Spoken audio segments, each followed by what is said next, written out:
Hi guys. இன்னொரு match ப்ரிவ்யூவில் உங்களை சந்திக்கிறோம். இந்த மேட்ச் ப்ரிவ்யூவில் பார்த்தோன்னா நான் பக்தா, ஸ்ரவன், வெங்கட் அப்புறம் யோகி 4 பேர் இருக்கோம். இந்த என்ன ப்ரிவ்யூனா சென்னை வர்சஸ் எஸ்ஆர்ஹெச், ஹைதராபாத். ஹெச்ஆர்எஸ்ஆ எஸ்ஆர்ஹெச், எஸ்ஆர்ஹெச் வர்சஸ் சென்னை ஹைதராபாத்தில் நடக்கிற மேட்ச்சு. ஸோ இந்த மேட்சோட ப்ரிவியூ தான் பேச போறோம். சொல்லுங்க, ரெண்டு டீமுமே வந்து மேட்ச் ஜெயிச்சுட்டு வராங்க. ஒன்னு ஆர்ஆருக்கு அகேன்ஸ்டா, இன்னொன்னு கத்துக்குட்டி கேஆருக்கு அகேன்ஸ்டா. என்ன நடக்க போகுது, என்ன எப்படி மேட்ச் இருக்கும் சொல்லுங்க. இல்ல அதான் ஃபர்ஸ்ட் சேஞ்சஸ் பத்தி பாப்போம். கலீல் அஹமத் வந்து ரூல்ட் அவுட் ஆயிட்டாரு. ஒரு சேஞ்ச் கன்ஃபார்மா இருக்கு. முகேஷ் சௌத்ரி தான் ஆடுவாங்கன்னு நினைக்கிறேன் மோஸ்ட் ப்ராபபிளி. இல்லனா ராமகிருஷ்ணா கோஸும் ஒரு சான்ஸ் இருக்கு. லைக் டு லைக் தான் போவாங்க. எனக்கு தெரிஞ்சு முகேஷ் தான் ஆடுவாங்கன்னு நினைக்கிறேன். சோ அதே மாதிரி அந்த சைடும் பேட் கமின்ஸ் 100% ஃபிட்னு கேள்விப்பட்டோம். சோ பேட் கமின்ஸ் உள்ள வந்துருவாரு. அவங்க யார உட்கார வச்சுட்டு ஆட போறாங்கன்னு பாக்கலாம். எப்படியும் அவங்க 3 ஃபாரினர் தான் ஆடுறாங்க. யாரா உட்கார வச்சுட்டு ஒரு ஃபாஸ்ட் பாலர் உட்கார வச்சுட்டு ஆடுவாங்க. அதான் எனக்கு தெரிஞ்சு மேக்ஸிமம் சேஞ்சஸ் இதான் இருக்கும். மற்றபடி எதுவும் இருக்காதுன்னு நினைக்கிறேன். சிஎஸ்கே 3 ஃபாரினர்ஸ் தான் ஆடுறாங்க. அகில் 100 ஆடுறாங்களா? 100 ஓகே. இல்ல இந்த மேட்ச் லாஸ்ட் மேட்ச் வந்து 4 பேர் ஆடுனாங்கன்னு நினைக்கிறேன். இல்லையே 4 பேர்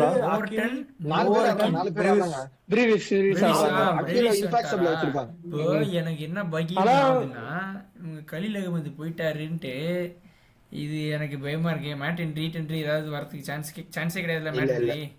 மேட் கண்டிப்பா முகேஷ் ஆடுவாங்க. ஆனா எனக்கு ஒரே ஒரு சின்ன டாக்டிக்கல் சேஞ்ச் அவங்க பண்ணுவாங்கன்னு தெரிஞ்சா மேபி 3 லெஃப்ட் ஹேண்ட் ஸ்டாப்ல இருக்காங்க. அதுக்காக மேட்ச் ஸ்டார்ட் ஆனா ட்ரை பண்ணுவாங்களோன்னா ஒரு டவுட். மத்தபடி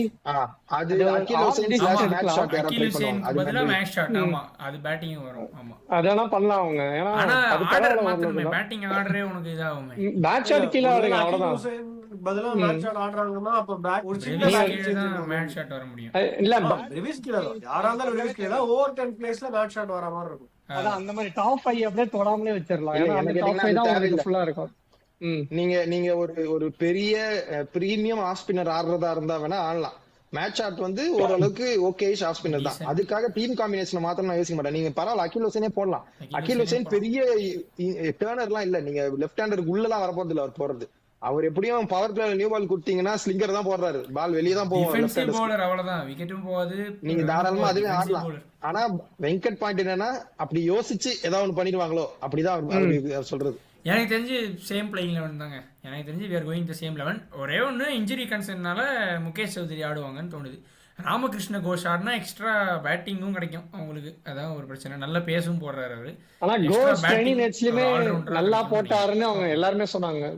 ராமகிருஷ்ண கோஷ்லாம் ட்ரெயினிங் மேட்ச்ல அவங்க பிராக்டிஸ் மேட்சஸ்லாம். சோ அதனாலதான் கோஷ் ஆடுவாங்களோ. ரைட் ஹேண்டர்ஸ்க்கு இன் ஸ்விங்கர்ஸ் போடுவார். சோ லெஃப்ட் ஹேண்டர்ஸ்க்கு அவுட் ஸ்விங் தான் போடுவார். சோ கரெக்டா தான் இருக்கும். ஆனா முகேஷ் சௌத்ரி ஆடுவாங்க தான் எனக்கு மனசு சொல்லுது. லைக் டு லைக் கரெக்டா அதே பிளேஸ்ல அதே பவுலர் உட்கார வச்சிருவாங்க. லெஃப்ட் ஆர்ம் அண்ட் நான் நெக்ஸ்ட் மேட்ச் வந்து பேட் கமின்ஸ் அவங்களுக்கு வரதுங்கிறது ஒரு பெரிய கான்ஃபிடன்ஸ் பூஸ்டா இருக்கும். ஏன்னா அவங்க மைட்டி ஆர்ஆர் அடிச்சுட்டு வராங்க. சும்மா ஒண்ணு விக்டரி கிடையாது, ரொம்ப கன்வின்சிங்கான விக்டரில இருந்தா வராங்க. ஆல்ரெடி ஹை ஆன் கான்ஃபிடன்ஸ் இருப்பாங்க. அண்ட் பிளஸ் பேட் கமின்ஸ் வந்து அந்தந்த முக்கியமான ஒரு சில ஸ்ட்ராட்டஜிக்கல் இது எடுக்கிறதுங்கிறதும் வந்துட்டு definitely it is going to help them a lot. அதனால நாளைக்கு எனக்கு ஆக்சுவலாக சொல்லணும்னா ஒருவேளை இது ஒரு வித் எஸ்ஆர்ஹெச் வித்தவுட் பேட் கமின்ஸாக இருந்தோம்னா நாளைக்கு ஒரு மேட்ச் கொஞ்சம் வந்து மோர் லீடிங் டுவர்ட்ஸ் சிஎஸ்கேங்கிற மாதிரி இருந்திருக்கலாம். பட் இந்த மேட்ச் வந்து கொஞ்சம் ஈக்குவலி கண்டெஸ்டிங்காக இருக்கும். MS தோனி டிராவல் பண்ணியிருக்காரு டீம் கூட. அது ஒரு பெரிய சேலஞ்ச். ஆக்சுவலா ஒரு முக்கியமான பாயிண்ட் எடுத்துட்டு வந்திருக்கேன். ஃபிளெமிங் வந்து MS தோனி ஃபிட்னு சொல்லிருக்காரு.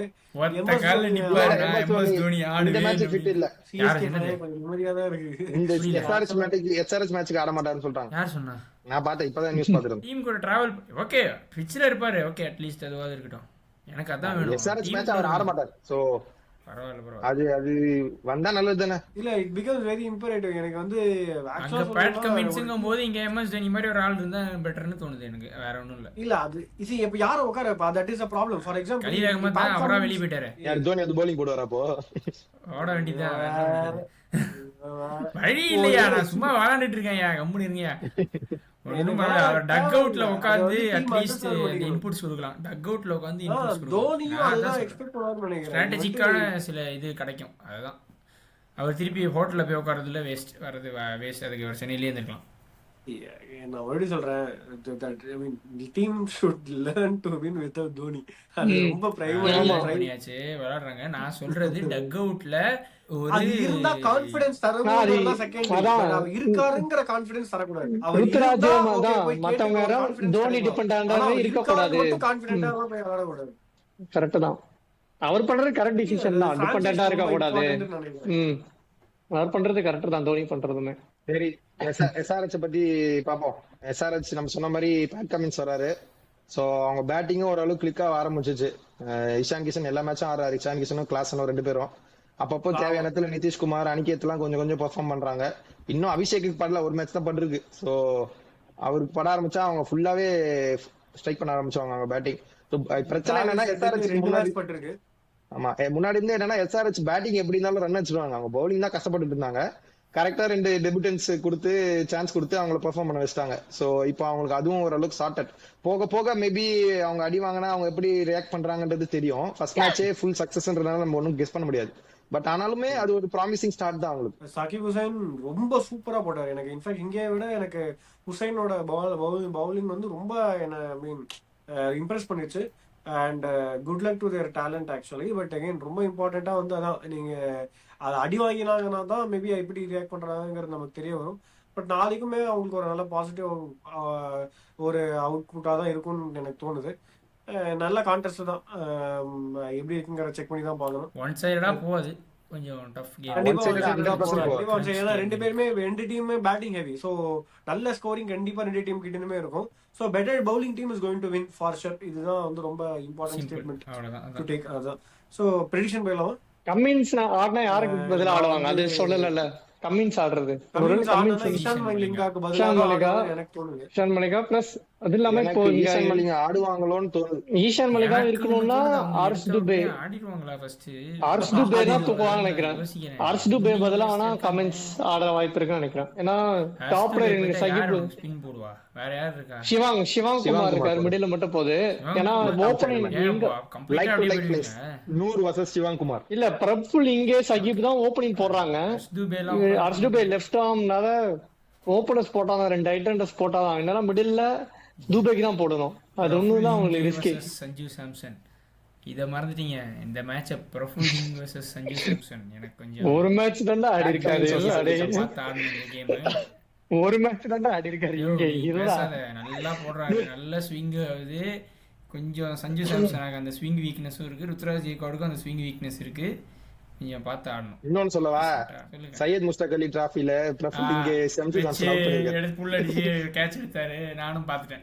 டீப் விக்கெட்ல இல்ல. ஆனா பேட் கமின்ஸ் இருக்காரு, நீங்க அதே ரோல் பண்ண முடியாது. பேட் கமின்ஸ் ஹவுசிங் போடுவாரு சஞ்சுக்கு. அவர் நிறைய விளையாடி இருக்காரு சஞ்சுக்கு ஆப்போசிட்லயும். சோ அது இருக்கு. பட் வெங்கட் சொன்ன மாதிரி அது ஒரு இந்த கேம் வரணும் திருப்பி. ரொம்ப கஷ்டமான பொசிஷனா இருக்கும். யாரு அர்ஷ் டுபே தான் கைப்பாங்க. ஏன்னா அர்ஷ் டுபே 4 ஓவர் பவுலர் இல்லாதனால இந்த 2 பேர்ல யாராவது ஒருத்தர் உட்கார்றாங்க. நாளைக்கு எனக்கு என்னவோ மலிங்கா ஆடுவாங்கன்னு தோணுது. மலிங்கா போன வருஷத்துல இருந்து பிலீவ் பண்ணிட்டாங்க. பேட் கமின்ஸ் மலிங்கா 2 பேருமே ஆடினாங்க போன வருஷம் அவங்க. ஓகே பாருங்க, எனக்கு தெரிஞ்சு இந்த 2 பேர் அர்ஷ் டுபே. ஏன்னா நீங்க அர்ஷ் டுபே ஆடுறதுக்கு காரணம் வந்து அவர் பேட்டிங்கும் கொடுப்பாருன்றனால ஆடுறீங்க. ஏன்னா அர்ஷ் டுபே 4 ஓவர் எல்லா மேட்சும் போறது இல்ல. அந்த பேட்டிங் நிதிஷ்குமார் போறாரு. சோ எனக்கு தெரிஞ்சு அந்த இடத்துல பேட் கமின்ஸ் ஆடலாம்னு தோணுது எனக்கு. ஏன்னா இவங்க 2 டெபியூட்டன்ட்டுமே ரொம்ப நல்லா போட்டாங்க. நீங்க இப்ப அவங்க கை வச்சா ரொம்ப அது தப்பா இருக்கும், அவங்க மேல கை வச்சா. சோ எனக்கு தெரிஞ்சு அப்படிதான் இருக்கும்னு நினைக்கிறேன். எனக்கு இப்போ அப்படி நீங்க பேசிட்டு இருக்கும் போது எனக்கு 100 பாயிண்ட் ஒன்று தோணிச்சு. நாங்க ஆரம்பிச்சது ரொம்ப இன்ஜுரி ப்ரோனா ஆரம்பிச்சோம் இந்த சீரீஸை. இப்ப பார்த்தோம்னா கேகேஆர்ல ஆக்சுவலா சொல்லணும்னா 2 கோர் ஸ்பின்னர்ஸ் இருக்காங்க. ஒரு நல்ல 140 150 ஸ்ட்ரைக் ரேட்ல போடுற ஒரு நல்ல ஹிட் பவுலர் ஒருத்தர் இருக்காரு. கொஞ்சம் பவுலிங் ப்ராப்ளம்ஸ் இருக்கு. பட் வித் அந்த குட்டி மலிங்கா கம்மிங் இன் ஒரு ஸ்டார்ட் பண்ண வாய்ப்பு இருக்கு அப்படின்ற மாதிரி ஒரு சான்ஸ் எடுப்பாங்க மேபி ஒரு வர கேம்ல. அதே மாதிரி எஸ்ஆர்ஹெச்சுக்கும் பார்த்தோம்னா பேட் கமின்ஸ் வந்தா பவுலிங்ல ஒரு ஷிஃப்ட் தெரியறதுக்கான சான்ஸ் இருக்குன்ட்டு. பட் சிஎஸ்கே பவுலிங் தான் இன்னும் கொஞ்சம் ஒருத்தரா இன்ஜுரி ஆகி கொஞ்சம் ப்ராப்ளமேட்டிக்கா கிரியேட் பண்ணிட்டு இருக்கோம். ஒரு தடவையும் புதுசா ஒரு 11 ஃபார்ம் பண்ண வேண்டியதா அந்த பர்டிகுலர் வின்னிங் 11 இது பண்ணி செக் பண்ண வேண்டிய கட்டாயத்துல இருக்கோமோங்கிற பயம் இருக்கு. இல்ல எனக்கு என்ன தோணுச்சுன்னா, நீங்க மத்த யாராவது அடிபட்டு போயிருந்தா கஷ்டப்பட்டு இருப்பீங்க. ஆனா கலீல்ன்றனால உங்களுக்கு லைக் டு லைக் ரீப்ளேஸ்மெண்ட்டும் இருக்கு. கலீலால இண்டிவிஜுவலா நீங்க வின் பண்ணேன்னு சொல்ற மாதிரி பெர்ஃபார்மன்ஸும் கலீல் இது வரைக்கும் கொடுக்கல. நல்லா போட்டு ரன்னும் போயிருக்கு. பட் அதனால பெரிய இம்பாக்ட் இருக்காதோன்னு எனக்கு தோணுது. அந்த பக்கம் போறதுக்கு இப்போதைக்கு உங்களுக்கு பிரீமியம் பவுலர் யாரு? கம்போஜ் தான். அதுக்கப்புறம் மிடில் ஓவர்ஸ்ல வந்து ஜேமி வாட்டன் போட்டுறாரு. சோ இதுதான் நடந்திருக்கு. டீசெண்டா குர்ஜப்னீத் அப்பப்போ தேவைப்படுற இடத்துல யூஸ் பண்ணிக்கிறாங்க. சோ இதுதான் உங்களோட இதுவா இருக்கு. சோ கலில நம்பி நீங்க மொத்தமா இல்ல, நான் அப்படி சொல்றேன். ஒரு அவங்க ஆனா பத்திரான நம்பி தான் மொத்த சீசனே ஆரம்பிச்சாங்க. சோ அந்த சிச்சுவேஷன் இல்லன்ற மாதிரி சொல்றேன். சோ உங்களுக்கு ஆமா, CSK bowling பாரா ரீப்ளேஸ்மென்ட் எடுப்பாங்களா கலில அஹ்மதுக்கு? எடுப்பாங்க. எனக்கு தெரிஞ்சு இப்ப CSK bowling லைக் ஒரு கண்டுபிடிச்சாங்க. CSK bowling ஜேமி ஓட்டர்மே இந்த டெக்னிக் பண்றாரு. இதனால ஓரளவுக்கு நல்லா காம்பினேஷன். அகில் ஹுசைன் வந்து நல்லா நெருக்கி போட்டுறாரு, அதனால நூர் அஹ்மதை விக்கெட் எடுக்க முடியுது. சோ இந்த 3 பேர் காம்பினேஷன் நல்லா இருக்கு மிடில் ஓவர்ஸ்ல. அந்த டாப் டெப்த்ல மட்டும் இவங்க டீசெண்டா கம்போஸ் நல்லா ஸ்டெபிலைஸ் பண்ணிட்டாருன்னா லைக் எல்லா மேட்சும் இவங்க 200 குள்ளே போடுறாரு கம்போஸ். அதான் டாப் பவர் பிளேல டெத்ல கம்போஸ் ஒழுங்கா போட்டுட்டாருன்னா லைக் ரொம்ப நல்ல bowling attack தான். இப்ப ரொம்ப ரெக்கவர் ஆயிட்டாங்க, பரவாயில்ல. ஒரு நல்ல கான்டெஸ்ட், ஒரு டீசென்ட்டான ஒரு மிட் டேபிள் கான்டெஸ்ட் இருக்குன்னு நினைக்கிறேன். ஸோ எப்படி இது இந்த ரீப்ளேஸ்மெண்ட் யார் வாய்ப்பு இருக்குன்னே சொல்லலையே, அதையும் பேசுறீங்க. யார் ரீப்ளேஸ்மெண்ட் எடுப்பாங்க? அவங்க ரீப்ளேஸ்மெண்ட் யார் எடுத்து போறாங்கன்னு எனக்கு தோணுது. இன்ஜுரி லிஸ்ட் எடுத்துட்டு வந்தியா? யார் இன்ஜுரியில இருக்காங்கன்னு? வேற யார் இன்ஜுரி? ஓ அப்படி அந்த இதுல கேக்குறியா நீ? அப்படி இல்லப்பா, பவுலரே இல்லப்பா, இந்தியன் லெஃப்ட் ஆர்ம் பவுலர் யாருமே இல்லப்பா சொல்றா. இல்ல நான் பார்த்த வரைக்கும் உமேஷ் யாதவ் இருக்காரு நினைக்கிறேன். உமேஷ் யாதவ் சொல்லிட்டு தானே? உமேஷ் யாதவ், சிமர்ஜித் சிங், KM ஆசிஃப், அப்புறம் சேத்தன் சக்காரியா ஓகே, ஆகாஷ் மத்வால் ஓகே. இந்த 2 பேர் ரியலா. ஆகாஷ் மத்வால் ஏதோ மும்பை கேம்ப்ல இருக்காருன்றான் இவன் வெங்கட். மும்பை கேப்ல அப்போ போச்சு. Chetan Sakariya is the only option. ஆனா சிமர்ஜித் சிங்கும் KM ஆசிஃப்க்கும் நிஜமாவே டொமஸ்டிக் சீசன் ரொம்ப நல்ல சீசன். KM ஆசிஃப்லாம் எக்ஸ்ட்ராடினரி சீசன் ஒரு டொமஸ்டிக்ல. எடுப்பாங்களா தெரியாது. இல்லடா உண்மையை சொன்னாதான் எப்படி பண்ற? உமேஷ் யாதவ் இருக்காரு, எக்ஸ்பீரியன்ஸ். உமேஷ் யாதவ் கண்டிப்பா போக மாட்டாங்கடா. உமேஷ் யாதவ் போக மாட்டாங்க. எனக்கும் போக மாட்டாங்க. நீங்க பத்தி எனக்கு தெரியுங்க. ஏய் உங்க ஆளு வந்து பழைய மாதிரி இருந்தா உமேஷ் யாதவ் போயிருப்பாங்கடா. இப்ப நீங்க ஃபுல்லா யங்ஸ்டர்ஸ் தான் பாக்குறீங்க, உமேஷ் யாதவ் போக மாட்டீங்க. அப்ப KM ஆசிஃப் போவாங்கன்றீங்க. எனக்கு என்னமோ சக்காரியா சிமர்ஜித் சக்காரியா இந்த மாதிரி யாராவது போவாங்க நீ சொன்ன மாதிரி. ஏன்னா சிமர்ஜித் ஆடி இருக்காங்க. Simarjeet Singh high chances home ten coming அப்படின்னு போட்டு போஸ்ட் போடுவாங்க. எனக்கு தெரிஞ்சு KM ஆசிஃப் கூட தான் அவங்க கிட்ட தானே இருந்தாரு. KM ஆசிஃபும் டென் கம்மிங் தான். ஆமா, அவங்க எல்லாம் பல ஆண்டு காலமா நானும் ஒரு 3-4 சீசனா பெஞ்சி தேய்ச்சி இந்த பச்சை கலர்ல அந்த வாட்டர் இது போட்டுன்னு வந்ததுனே போய் நின்று இருப்பாங்க. அப்படியே மெயின் எடுத்தது பேக்கப் குறை சொல்ல முடியாது. வேற ஓகே அதான் எடுத்தது பேக்கப் பார்த்தா குறை சொல்ல முடியாது. அவங்களுக்கும் அது தெரியும். நம்ம தெரியாம ஏதாவது ஒரு 2 கேம் கிடைச்சது நல்லா இருக்குங்கிற மாதிரி நினைச்சு வந்திருப்பாங்க. வேற எதுவும் சொல்ல கேம் எல்லாம் கிடைச்சது. சிமர்ஜித் எல்லாம் நல்லாவே ஆடினாரு 3-4 மேட்ச் லைனா. ஆமா சிம்ரன் ரெண்டு பேருமே போட்டாங்க, டீசென்ட்டா போட்டாங்க. அவன் ஆடின 2-3 மேட்ச் நல்லாவே போட்டாங்க. சிமர்ஜித் நல்லா இடிப்பாரு பேட்ல, 145+ போடுவாரு. சோ அதுதான் குர்ஜப்னீத் இருக்காரு, ரெண்டும் சிமிலர் தான், ஹைட் அதே பவுன்சி. குர்ஜப்னீத் அவ்வளவு பேஸ் கிடையாது. தமிழ்நாடு டீம்ல இவர் இருப்பார்ல சந்தீப் வாரியர், அவர் ஏதோ டீம்ல இருக்காரா? இல்ல சந்தீப் வாரியர் அவருமே இருக்காருல்ல. சந்தீப் வாரியர் அன்சோல்டு தான். என்ன கேட்டா முகேஷ் சௌத்ரி இருக்காரு. முகேஷ் சௌத்ரி இருக்காருன்ற பட்சத்துல வேற ஒரு ஸ்பின் ஆப்ஷன் போலாமா? 100% ஸ்பின் ஆட மாட்டாங்கடா. ஸ்பின் எடுக்க மாட்டாங்க. வெளில வந்து 2 ஸ்பின்னர் இருக்காங்கடா. ஏன்னா ராகுல் சஹர், ஸ்ரேயஸ் கோபால் 2 பேரை வச்சுனா அவங்களே ஆட வைக்க முடியல. ஸ்பின் 100% எடுக்க மாட்டாங்க. பேஸ் பவுலிங் ஆப்ஷன் பெருசா இல்ல, இந்தியன் பேஸ் பவுலிங் ஆப்ஷன் பெருசா இல்ல. அவன் சொன்ன மாதிரி சந்தீப் வாரியர் கூட போலாம். தமிழ்நாடு இதுதான் ஆடுறாரு இப்போ. ஹை சான்சஸ்னு பாத்தீங்கன்னா சேத்தன் சக்காரியா ஆர் சேத்தன் சக்காரியா தான் கொஞ்சம். ஏன்னா டெத் பவுலிங் தான் நீங்க கொஞ்சம் அடி வாங்குற மாதிரி தெரியுது. அதனால ஸ்லோவர் பால்ஸ் கட்டர்ஸ் போடுற பவுலரா தான் பாப்பீங்க எனக்கு தெரிஞ்சு. எடுப்பாங்கன்னு நினைக்கிறேன். எனிவேஸ் கூடிய சீக்கிரத்துல அப்டேட் ஆகிய சென்னையோட அபிஷியல் பேஜ்ல இருந்து வர வாய்ப்பு இருக்கு. அதே இல்லைன்னா அதுக்குள்ள எந்த பிளேயர் எடுக்க போறோமோ அவங்களே ஒரு எல்லோ கலர் ஸ்டோரியை போட்டு கன்ஃபார்ம் பண்ணிடுவாங்க அவங்களுக்கு முன்னாடியே. இப்போ பார்த்தா தெரிஞ்சிடும் நமக்கு என்ன அப்டேட் வருதுங்கிறதுக்காக வெயிட் பண்ணுவோம். மற்றும் ப்ரெடிக்ஷன் போயிடலாம். ப்ரெடிக்ஷன்ல பார்த்தோம்னா நான் சிஎஸ்கேவே பேக் பண்றேன், என் ஹோம் டீம். சிஎஸ்கே நீங்க? சிஎஸ்கே ஸ்டாவன் சிஎஸ்கே சொல்லியிருக்காரு. நான் எஸ்ஆர்எச் போலான்னு இருக்கேன். நான் எஸ்ஆர்எச். ஐயோ நான் எஸ்ஆர்எச் போலாம் தானே நினைச்சேன். நான் எஸ்ஆர்எச் ஆக்சுவலா ஒரு நல்ல கால் தான் எஸ்ஆர்எச் போடுறது. அவன் எனக்கு தெரிஞ்சு அவன் ஜெயிக்கணுங்கிற ஆட்டிடியூட்ல சொல்றான்னு தான் நினைக்கிறேன். எனக்கு தெரிஞ்சு அவன் எஸ்ஆர்எச் சொன்னான்னா சிஎஸ்கே ஜெயிச்சிரும் கண்டிப்பா. ஓகே, நீங்களும் இப்ப எஸ்ஆர்எச் சொல்லுங்க. அவன் சொல்லணும் சத்தியமா எஸ்ஆர்எச் சொல்லிருக்கான். இல்ல அந்த மாதிரி நான் யோசிச்சு 50-50 இருக்குல, 2 பேர் சிஎஸ்கே 2 பேர் எஸ்ஆர்எச் சொல்லி முடிங்க, அவ்வளவுதான். நீ கான்ஃபிடென்ட்டா சிஎஸ்கே சொல்லி முடிங்க. இல்ல எஸ்ஆர்எச் சொல்றேன். இதுக்கேண்டா எவ்வளவு பேச்சு? எஸ்ஆர்எச் திருப்பி சொல்றேன்னா அவ்வளவுதான். ரெண்டு சிஎஸ்கே எனக்கு சிஎஸ்கேவுமே டஃப் கேமா தான் இருக்கும். ஆனா எதுவுமே ஈஸி கேமா இருக்காது. இருக்கும் கண்டிப்பா. எனக்கு என்னமோ ஸ்லைட் எட்ஜ் எனக்குமே எஸ்ஆர்எச் கொடுப்பாங்கன்னு தோணுது. பட் நான் வந்து எஸ்ஆர்எச் சிஎஸ்கே பேக் பண்றேன். சிஎஸ்கே பட் இது நல்லா டஃப் கேமா தான் இருக்கும். நான் எஸ்ஆர்எச் சொல்றதுக்கு போன மேட்ச் ரெண்டு பேருமே ஃபெயில் ஆனாங்க. ரெண்டு ஓப்பனர் எட் அபிஷேக். அதனாலதான் இந்த வாட்டி ரெண்டுல உங்களுக்கு ஃபயர் படும் இந்த மேட்ச்னு சொல்றேன். எஸ்ஆர்எச் அவ்வளவுதான். நான் ஓப்பனா பேட் கமின்ஸ் வரனால எஸ்ஆர்எச் சைட் போறேன். அதான் உண்மை. இங்க நீங்க கலில ஆகும்போது லூஸ் பண்றீங்க, அவங்களுக்கு ஒரு அடிஷனல் கெயின் தான் வருது.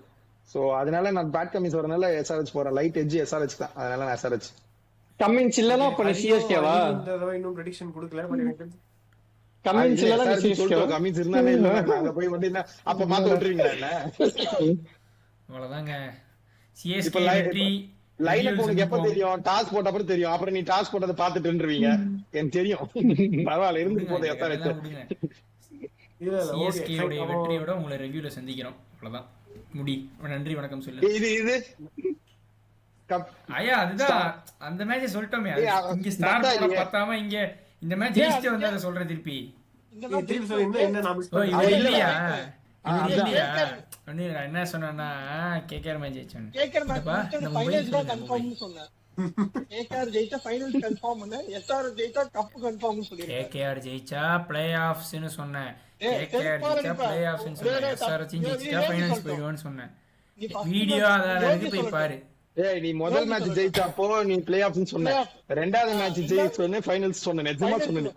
இதான் சொன்னேன். சரி சரி கப்புன்னு சொல்லுவேன். இப்போ எஸ்ஆர்எச் ஜெயிச்சா கப்பு எங்களுக்கு அப்படி சொல்லுவேன். என்ன பண்ணுவேன்? என்ன பண்ண முடியும்? சரி அத மட்டும் சொல்லு, வீடியோ முடிப்போம். ஒண்ணும் இல்லடா, ஒண்ணும் இல்ல. இங்க இந்த சீசன் நம்ம வந்து இப்போ இன்னொரு புது பிரச்சனை நமக்கு என்னன்னா, இங்க ஏற்கனவே 5 கப்பு இருக்கு. இன்னும் ஒரு கப்பு போட்டா அசிங்கமா இருக்கும். அந்த சிங்கத்துடைய வாயை தாண்டி இந்த ஸ்டார் வந்துடும். அதனால என்ன பண்ணலான்றோம்னா, உன் பழைய ஜெர்சியில எப்படி இங்க மிலிட்ரி ஸ்ட்ராப் இருக்குல்ல, அந்த இடத்துல இந்த பக்கம் 3 ஸ்டார், இந்த பக்கம் 3 ஸ்டார் எம்ப்ராய்டரா அப்படி போட்டா அழகா இருக்கும். போலீஸ்கார மாதிரி இருப்பான். சொன்னேன், அதையும் சொன்னேன். போலீஸ் யூனிஃபார்ம்ல போடுற மாதிரி அப்படியே மிலிட்டரி கார மாதிரி இருப்போம். MS தோனி ரெஃபரன்ஸ் அப்படி. சூப்பர். எப்படி கான்ஃபிடென்ட்டா இருக்க சார்? அந்த மாதிரி இருக்கீங்க. யோ ஜெயிக்கறாங்க எஸ்ஆர்எச் மேட்ச். நன்றி வணக்கம் சொல்லி ஆஃப் பண்ணியா. ஓகே, இதோட இந்த மேட்சோட ரிவ்யூல வந்து உங்களை சந்திக்கிறேன். யார் அடிக்கப்படுறாரு, யாரு என்ன ஆகுதுன்னு பார்த்துட்டு இதோட உங்களை நல்ல ரிவ்யூவில் சந்திக்கும் வரை உங்களுக்கு விடைபெறுவது உங்கள் உல்ஃபர்ஸ். Thank you, bye bye guys. ஊர் சுத்தி பயவல நினைச்சா நாங்கெல்லாம் வயிறு நிறைய சாப்பிடணும், வஞ்சனம் இல்லாம உழைக்கணும். அருமையான பாலிசி. Keep it